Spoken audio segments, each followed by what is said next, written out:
नमस्कार दोस्तों, स्वागत है आपका हमारे YouTube चैनल पे। और आज हम लोग पढ़ेंगे कूलम्ब्स लॉ के बारे में।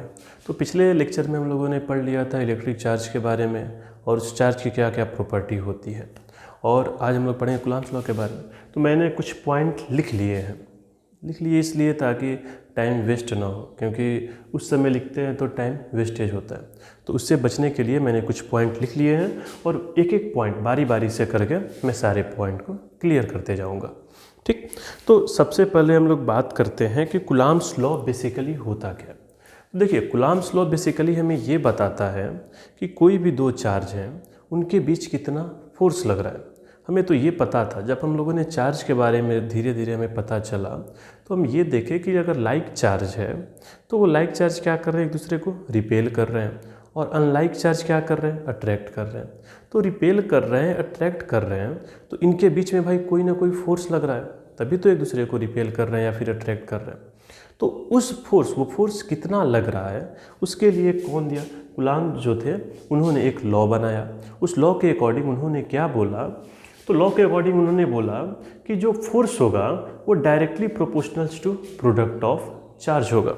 इसका मतलब क्या कि अगर कोई दो चार्ज है, मान लेते हैं ये मेरा Q1 चार्ज है और ये मेरा चार्ज जो है वो कितना है, Q2। इनके बीच जो फोर्स लग रहा है वो डायरेक्टली प्रोपोर्शनल होगा किसके, दोनों चार्ज के प्रोडक्ट के।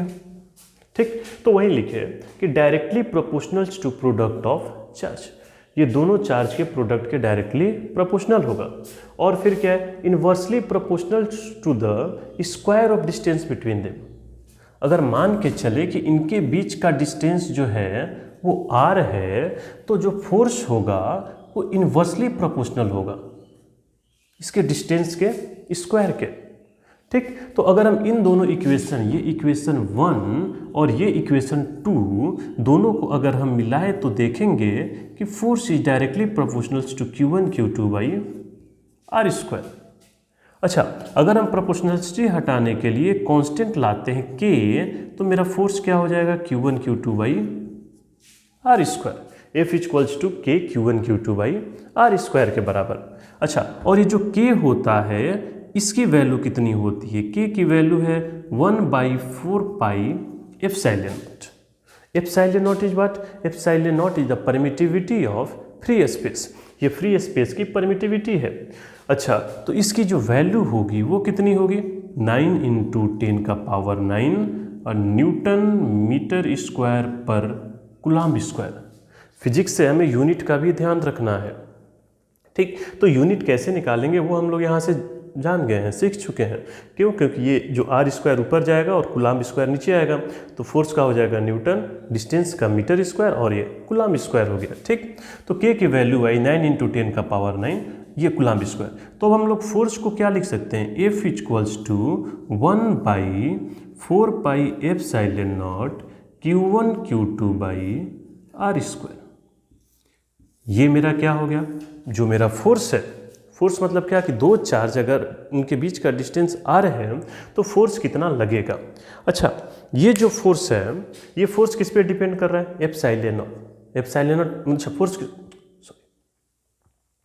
ये जो फोर्स है F 1/4 pi epsilon naught Q1 Q2 by R square, ये फोर्स चार्ज के साथ चार्ज पे डिपेंड करता है, उनके बीच का डिस्टेंस कितना है उस पर डिपेंड करता है, और साथ ही साथ किस पे डिपेंड करता है कि वो किस मीडियम में रखे गए हैं। किस मीडियम में रखे गए हैं का मतलब क्या कि अगर चार्ज मेरा हवा में है तो फोर्स कुछ अलग है, अगर उस चार्ज को हम पानी में रख देते हैं तो मेरा फोर्स क्या हो जाएगा, कुछ अलग हो जाएगा। ठीक, तो वो हम लोग बाद में पढ़ेंगे। जस्ट इस टॉपिक क्लियर करने के बाद हम उसको भी देखेंगे कि अगर चार्ज किसी मीडियम में रख दिए गए तो उनके बीच कितना फोर्स लगेगा। तो फोर्स मेरा ये आ गया। अभी हम सिंपल ज़्यादा कॉम्प्लिकेटेड नहीं करते हैं, धीरे धीरे करके एक एक पॉइंट हम लेके चलते रहेंगे। फिर क्या बोलते हैं कि फॉलो न्यूटन्स थर्ड लॉ। ये दोनों पॉइंट हम लोगों ने देख लिया। ये क्या बोलता है कि follow Newton third law. Newton third law को फॉलो करता है। क्यों फॉलो करता है, क्योंकि भाई देखिए फोर्स जो है वो क्या है, बेसिकली एक्शन रिएक्शन पेयर है। न्यूटन थर्ड लॉ क्या बोलता है कि फोर्स क्या होगा भाई, एक्शन रिएक्शन पेयर होगा, डायरेक्शन क्या होगा, अपोजिट होगा, दोनों दो अलग अलग बॉडी पे लगेंगे, एक इस बॉडी पे लग रहा है, एक इस बॉडी पे लग रहा है। तो ये जो मेरा फोर्स है वो किसको फॉलो कर रहा है भाई, न्यूटन्स थर्ड लॉ को फॉलो कर रहा है। तो ये चीज़ हम समझे कि ये जो मेरा फोर्स है, जो इलेक्ट्रोस्टैटिक्स फोर्स है, वो न्यूटन्स थर्ड लॉ को फॉलो कर रहा है। अगला पॉइंट बहुत इंपॉर्टेंट है, इसको जरा ध्यान दीजिएगा कि net force on system is zero. System पे अगर हम नेट फोर्स देखें, अगर हम इसको एक सिस्टम मान लेते हैं तो सिस्टम पे हम नेट फोर्स देखें, मान के चलिए ये F है, F12 है। F12 का मतलब क्या कि फोर्स ऑन 1 ड्यू टू 2, और ये क्या है F21, force on 2 due to 1। तो हम लोग यहाँ पे देखेंगे कि F12 का जो वैल्यू है वो F21 के क्या होगा, बराबर होगा, और डायरेक्शन क्या है भाई, अपोजिट है। F12 का जो डायरेक्शन है वो F21 के डायरेक्शन के अपोजिट है। तो जब दोनों फोर्स अपोजिट है और इक्वल है तो दोनों एक दूसरे को क्या कर देंगे, कैंसिल कर देंगे। तो नेट फोर्स सिस्टम पे क्या है मेरा, जीरो है। जो ये मेरा सिस्टम का नेट फोर्स है जीरो है। ठीक है, जीरो है तो इससे क्या फ़ायदा, मतलब क्या, ये क्यों ज़रूरी है। तो देखिए जब ये जीरो है तो हम ये मान के चले कि अगर किसी सिस्टम पे नेट फोर्स जीरो है तो उसका मोमेंटम क्या होगा, कंजर्व होगा। उस सिस्टम का मोमेंटम क्या होगा भाई, कंजर्व होगा। तो हम कहीं भी जहाँ भी हमें इलेक्ट्रोस्टैटिक्स का सवाल दिखे और हमें लगे कि सिस्टम मतलब आइसोलेट है, तो वहाँ पे हम लोग क्या कर सकते हैं, अगर हमें कोई न्यूमेरिकल सॉल्व करना है तो मोमेंटम कंजर्वेशन लॉ लगा सकते हैं। अच्छा, मोमेंटम कंजर्व होने के साथ साथ बताइए अगर नेट फोर्स जीरो है तो सेंटर ऑफ मास का भी पोजीशन क्या होगा, फिक्स होगा। सेंटर ऑफ मास का पोजीशन का मतलब क्या कि अगर ये दो चार्ज हैं यहाँ पे हैं भाई, ठीक है, मान लेते हैं कि इसका मास m1 है और इसका मास m2 है, ठीक। अच्छा, मान लेते हैं कि सेंटर ऑफ मास इसका यहाँ पे है, ये जो पॉइंट P है ये मान लेते हैं हम कि सेंटर ऑफ इसका क्या है, सेंटर ऑफ मास है। अच्छा, हम दोनों चार्ज को छोड़ दें, तो जब दोनों चार्ज को छोड़ेंगे तो इस पे फोर्स लग रहा है तो ये इधर भागेगा, इस पे फोर्स लग रहा है ये इधर भागेगा। दोनों भागते भागते कहीं भी चले जाए, भागते भागते कहीं भी चले जाएंगे, लेकिन इनका सेंटर ऑफ मास कहाँ रहेगा, यहीं का यहीं रहेगा। ये पॉइंट बहुत इंपॉर्टेंट है, एक बार फिर से ज़रा क्लियर कर लेना कि अगर सिस्टम का नेट फोर्स जीरो है तो सेंटर ऑफ मास का पोजीशन क्या होगा, फिक्स होगा।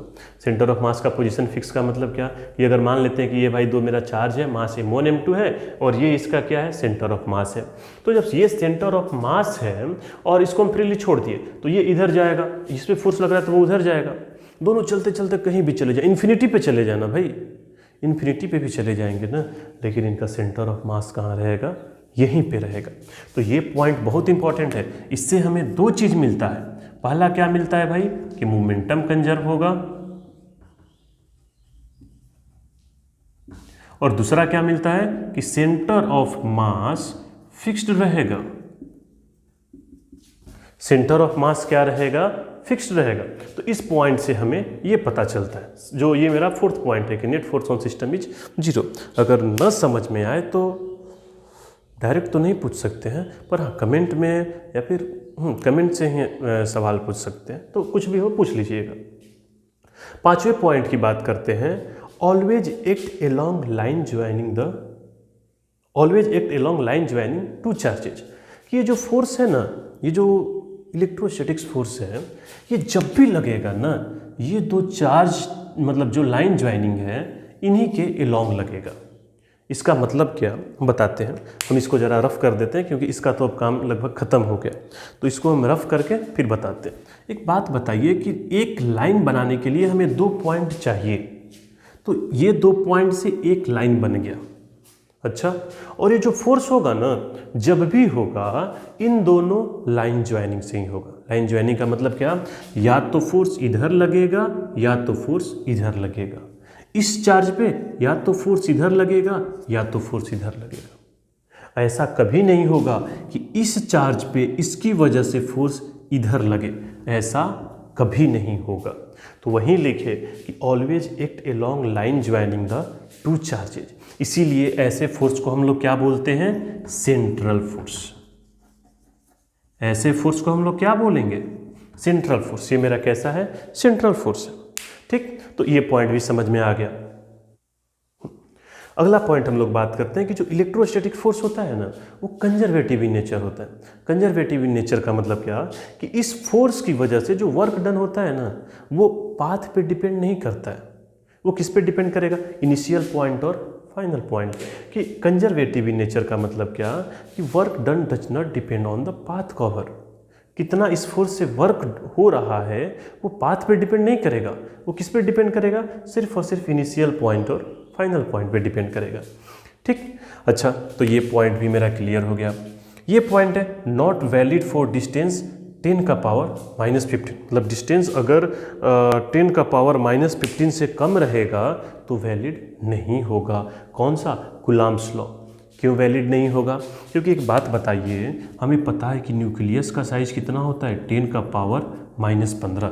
जो एटम का न्यूक्लियस होता है उसका साइज 10 का पावर -15 होता है। और जब एटम यहाँ तक हम डिस्टेंस लेते हैं ना, तो उस समय न्यूक्लियर फोर्स आने लगता है। और न्यूक्लियर फोर्स बहुत स्ट्रॉन्ग फोर्स होता है, इलेक्ट्रोस्टैटिक्स के कंपैरिजन में बहुत ज़्यादा ही स्ट्रॉन्ग होता है। तो इसीलिए 10 का पावर अगर मतलब -15 तक, मतलब हम बोल सकते हैं कि न्यूक्लियस के साइज तक आते आते ये फोर्स क्या होता है भाई? वैलिड नहीं होता है। अच्छा, only applicable for point size charge particle. ये जो फोर्स है ना, ये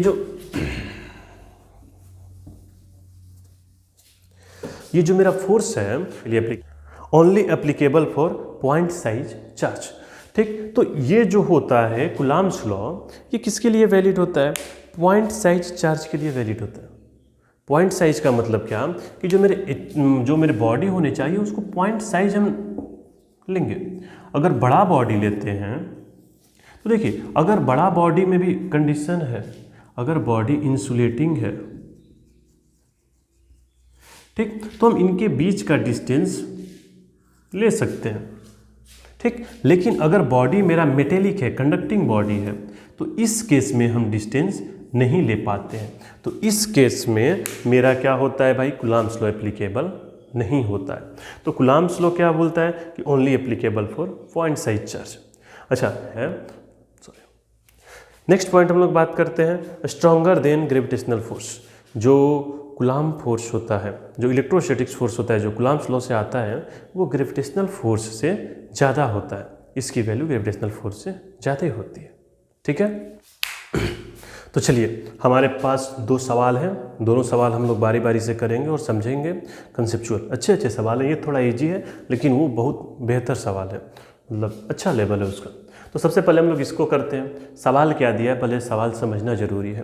तो सवाल दिया है कि यहाँ पे एक चार्ज रखा है और ये ढेर सारे चार्जेज रखे हैं। 1 मीटर, 2 मीटर, 3 मीटर, 10 मीटर पे ये सारे चार्ज रखे हैं। सवाल हमसे ये पूछा कि find the charge on Q, find the force on charge Q. इस क्यू में कितना फोर्स लगेगा? तो ये तो सिंपल है भाई कि अगर हमें फोर्स निकालना है तो हम फोर्स के लिए क्या लिख सकते हैं? इसकी वजह से इस पर कितना फोर्स लगेगा? तो 1/4 pi epsilon naught Q1 Q2। तो Q1 की वैल्यू क्या है भाई? 1, और इसकी वैल्यू क्या है? Q upon R square, that is क्या हो जाएगा? 1 का स्क्वायर, प्लस ये क्या लिखेंगे? 1/4 pi epsilon naught Q1 Q2। तो क्या हो जाएगा बताइए? 8 × Q/R स्क्वायर, दैट इज कितना? 2 का स्क्वायर, प्लस ऐसे ही हम लोग जाएंगे, आखिरी में क्या आ जाएगा? 1/4 pi epsilon naught Q1 Q2। तो Q1 की वैल्यू कितनी है? 10, और इसकी वैल्यू है ये अपॉन R का स्क्वायर, दैट इज क्या हो जाएगा बताइए? 10 का स्क्वायर। सॉरी, ये 1000 है ना। ठीक, तो अब हम लोग यहाँ से देखें तो हमें 1/4 पाई एप्सिलॉन कॉमन दिख रहा है, Q भी कॉमन दिख रहा है, कॉमन ले लिए। यहाँ से क्या बचा? 1/1 का स्क्वायर प्लस 8/2 का स्क्वायर, प्लस ऐसे ही शोवन हम लोग करेंगे तो 1000/10 का स्क्वायर। अच्छा, तो F इक्वल्स टू क्या आ जाएगा? Q 4 pi epsilon not. ये कितना आ जाएगा? 1 प्लस, इसको सॉल्व करेंगे तो 2 प्लस ऐसे ही शोवन हम जाते जाते यहाँ तक क्या आ जाएगा मेरा? 10। और हमें पता है ये कितना हो जाएगा? Q/4 पाई एप्सिलॉन नॉट, और ये पता है सम ऑफ नेचुरल नंबर हमें निकालने आता है n इंटू एन प्लस 1/2, या फिर आप ऐड भी कर लेंगे तो ये कितना आ जाएगा 55। तो ये मेरा हो गया वैल्यू। जो फोर्स होगा वो कितना आ जाएगा Q 4 पाई एप्सिलॉन नॉट की वैल्यू हमें पता है 1/4 पाई एप्सिलॉन नॉट की। 1/4 पाई एप्सिलॉन नॉट की वैल्यू कितनी होती है, तो 9 इंटू 10 का पावर 9 होता है। वैल्यू रखेंगे, ये सिंपल सवाल, इसमें ज़्यादा दम नहीं था। मज़ेदार सवाल ये है, ये सवाल बहुत बेहतर है। अगर आप हमसे पहले कर लेते हैं तो हम ये मानेंगे कि आपने 11th अच्छे से पढ़ा है, अगर ये सवाल आप अच्छे से कर लेते हैं तो। क्योंकि देखिए सवाल में दम नहीं है, जो आपने 11th में मैकेनिक्स पढ़ा वही चीज़ है। जो वहाँ पे मेरा ग्रेविटेशनल फोर्स लगता था, यहाँ पे इलेक्ट्रोस्टैटिक्स फोर्स लगेगा। सारे के सारे जो लॉ हैं, नियम हैं, रूल हैं, सब वही हैं, हल्का हल्का चेंज है। इसमें हम लोग पढ़ते हैं सवाल क्या दिया है, ज़रा अच्छे से सुनिए कि ये मेरा चार्ज Q1 है जो कि क्या है, फिक्स है। यहाँ पे मेरा चार्ज इस पॉइंट पे Q1 चार्ज मेरा क्या है भाई, फिक्स है। एक चार्ज Q2 यहाँ पे रखे हैं, कितने डिस्टेंस पे, R2 डिस्टेंस पे इसको हम रखे हैं। हम क्या करते हैं, इसको छोड़ दिए। जब इसको छोड़ दिए तो ये क्या होगा भाई, ये तो फिक्स है, ये क्या होने लगेगा, आगे बढ़ते रहेगा। ठीक, जब आगे बढ़ेगा तो पूछ रहा है कि जब R2 पे जाएगा तो बताइए इस Q2 की वेलोसिटी क्या होगी। Find the velocity of Q2 when it goes to R2। जब ये R2 पे जाएगा तो इसकी वेलोसिटी क्या होगी। तो ये सवाल हमें अच्छे से समझ के करना है, ज़रा सुनिएगा। देखिए हमें ये तो पता है कि यहाँ पे इसकी वेलोसिटी 0 है, इसके वजह से इस पर फोर्स लग रहा है। तो जब फोर्स लग रहा है, वेलोसिटी 0 है, तो एक एक्सीलरेट होगा भाई, जाहिर सी बात है कुछ ना कुछ एक्सीलरेशन होगा। अच्छा सॉरी, यहाँ पे एक मास भी हम दे देते हैं, इस चार्ज का कोई एक मास दे देते हैं, मास m है। तो एक्सीलरेशन जब इसका आएगा तो इसका वेलोसिटी क्या होगा, रेगुलर इंटरवल पे इंक्रीज करते रहेगा। यहाँ से वेलोसिटी बढ़ते बढ़ते और बढ़ेगा। जैसे एक एग्जांपल मानते हैं कि यहाँ पे अगर 1 है तो यहाँ पे 2, यहाँ 3, यहाँ 4, यहाँ 5, मतलब ऐसे समझे कि मोशन क्या होगा, एक्सीलरेटेड मोशन होगा। ठीक, तो हम इतना इसको कॉम्प्लिकेटेड, जब ऐसे सवाल आता है जहाँ पे वेरिएबल का केस आता है तो वहाँ पे भाई हमें डिफरेंशिएशन इंटीग्रेशन का सहारा लेना होता है। तो हम सिंपल सा केस समझते हैं कि मान लेते हैं कि ये जो है अगर x पे गया, x डिस्टेंस पे गया, तो मान लेते हैं कि इसकी वेलोसिटी कितनी है, v है। अच्छा, जब ये x डिस्टेंस पे गया है तो बताइए इस पे फोर्स कितना लगेगा। तो फोर्स लगेगा भाई 1/4 पाई एप्सिलॉन नॉट Q1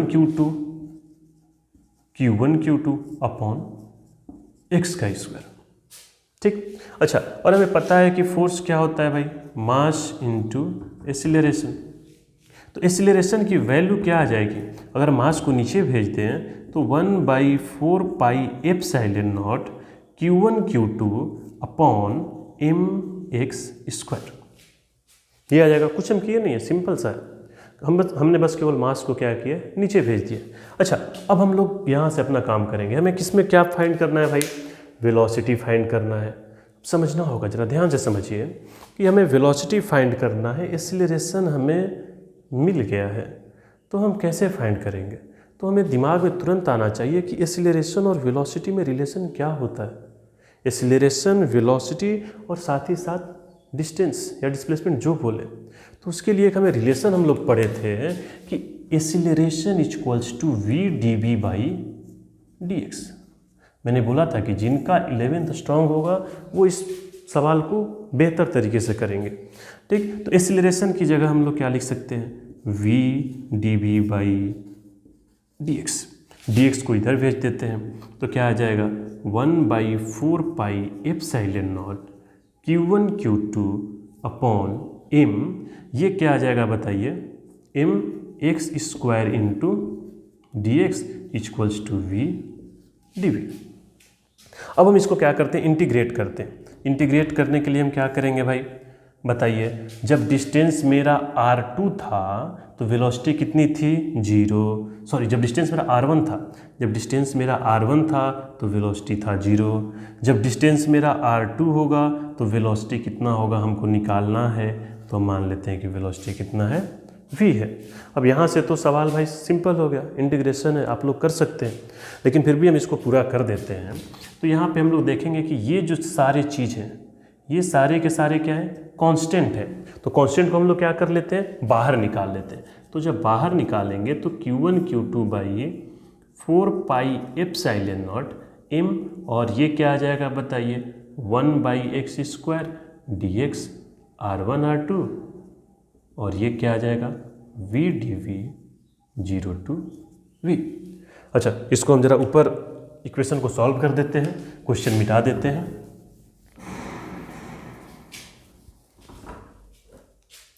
तो जब हम इसको देखेंगे तो क्या आएगा बताइए, Q1 Q2 by 4 pi epsilon not m, इसका इंटीग्रेशन करेंगे तो क्या आ जाएगा बताइए, -1 बाई एक्स, और ये क्या आ जाएगा r1 r2, और इसका करेंगे तो क्या आएगा v square by 2 0 to v।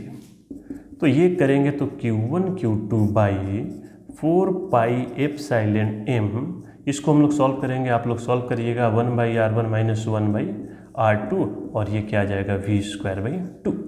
2 को हम भेज देते हैं इधर, 2 से 2 कट भी जाएगा, तो 2 से 2 कट गया तो यहाँ 2 आ गया, और v की वैल्यू अगर हमें निकालनी होगी तो ये क्या हो जाएगा, अंडर रूट। मतलब उस पॉइंट पे जब चार्ज जाएगा तो v का वैल्यू कितना हो जाएगा, ये मेरा v का वैल्यू होगा।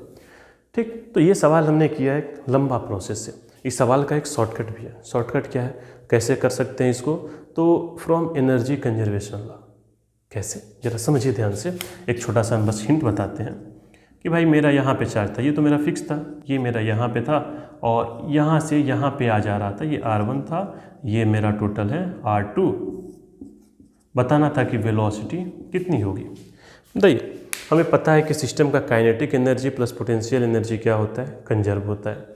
तो हम लोग क्या करेंगे कि यहाँ पे इस पॉइंट पे हम लोग लिखेंगे कि काइनेटिक एनर्जी कितना है, पोटेंशियल एनर्जी कितना है, इक्वल्स टू इस पॉइंट पे काइनेटिक एनर्जी कितना है, पोटेंशियल एनर्जी कितना है।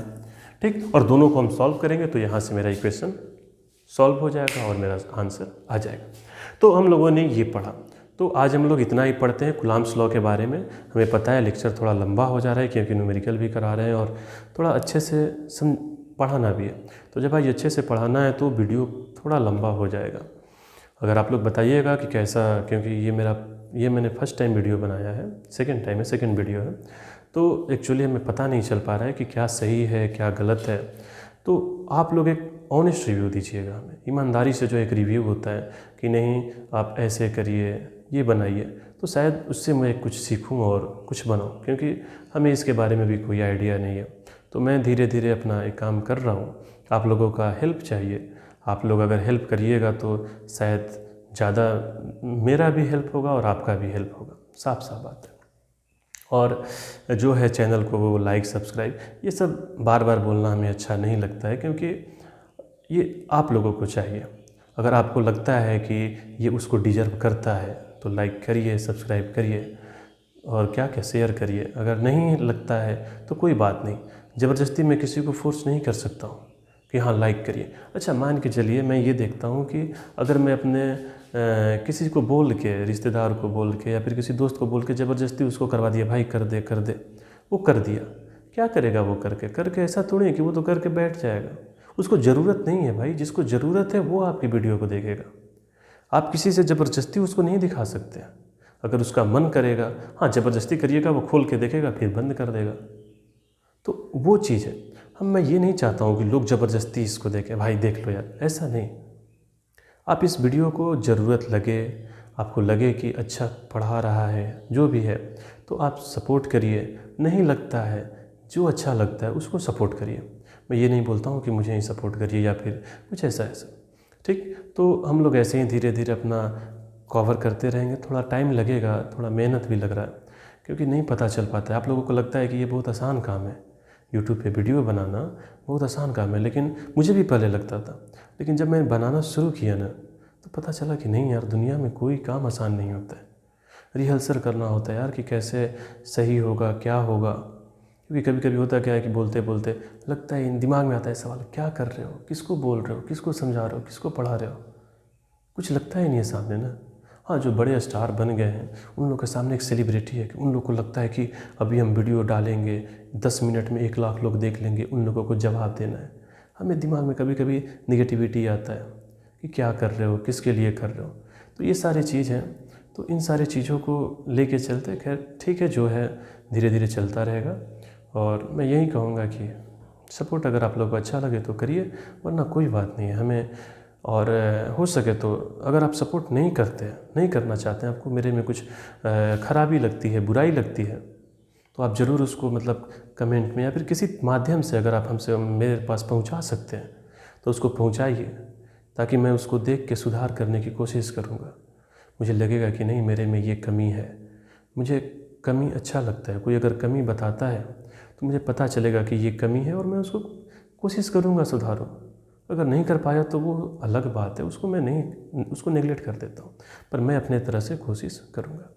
ठीक, तो आज हम लोगों ने पढ़ा कुलाम्स लॉ के बारे में। उसके बाद जो अगला चैप्टर होगा वो मतलब अगला जो टॉपिक होगा वो हम लोग पढ़ेंगे vector form of Coulomb's law, और उस पर हम लोग अच्छा सा न्यूमेरिकल करेंगे क्योंकि वो बहुत इंपॉर्टेंट है। तो vector form of Coulomb's law पढ़ने के बाद सुपरपोजिशन प्रिंसिपल आता है। सुपरपोजिशन प्रिंसिपल केवल एक नाम का है, लोग डराता है। सुपरपोजिशन प्रिंसिपल का मैंने यहाँ पे इस्तेमाल किया, ये जो है वो सुपरपोजिशन प्रिंसिपल है। सुपरपोजिशन प्रिंसिपल क्या बोलता है कि एक चार्ज पे ढेर सारे चार्ज है, तो उस चार्ज पे नेट फोर्स कितना होगा। तो नेट फोर्स क्या होगा कि जो टोटल फोर्स है ना उसको ऐड कर दो। तो लोग बोलता है कैसे ऐड कर दो, अरे भाई ऐड कर दो। तो लोग बोलता है कि नहीं वेक्टर समेशन ऑफ ये वो। अरे काहे का वेक्टर समेशन, भाई फोर्स है तो जाहिर सी बात है उसको हम वेक्टोरली ही जोड़ेंगे ना। मास है, मास स्केलर क्वांटिटी है, तो उसको हम डायरेक्शन के साथ थोड़ी जोड़ेंगे। तो फोर्स मेरा वेक्टर है तो उसको हम मतलब स्केलर की तरह थोड़ी जोड़ेंगे, उसको तो वेक्टरली ही जोड़ेंगे। अगर फोर्स किसी सर्टेन एंगल पे लग रहा है, एक पॉइंट पे दो फोर्स लग रहा है, ये 5 है ये 4 है, तो इसको हम 9 थोड़ी ही बोलेंगे। और जो 9 बोलेगा वो तो गधा होगा, तो उसको हम 9 नहीं बोलेंगे। तो वो वेक्टर एडिशन हम लोग करेंगे, तो वो सब धीरे धीरे हम लोग सीखेंगे। तो अगला जो टॉपिक हम लोग पढ़ेंगे वो पढ़ेंगे vector form of Coulomb's law. उस पर हम लोग कुछ न्यूमेरिकल करेंगे, उस पर थोड़ा ज़्यादा टाइम लेंगे, इसलिए मैंने नहीं सोचा कि उस टॉपिक को इसमें कंक्लूड करें क्योंकि वो ज़्यादा लेंदी हो जाएगा। तो धन्यवाद।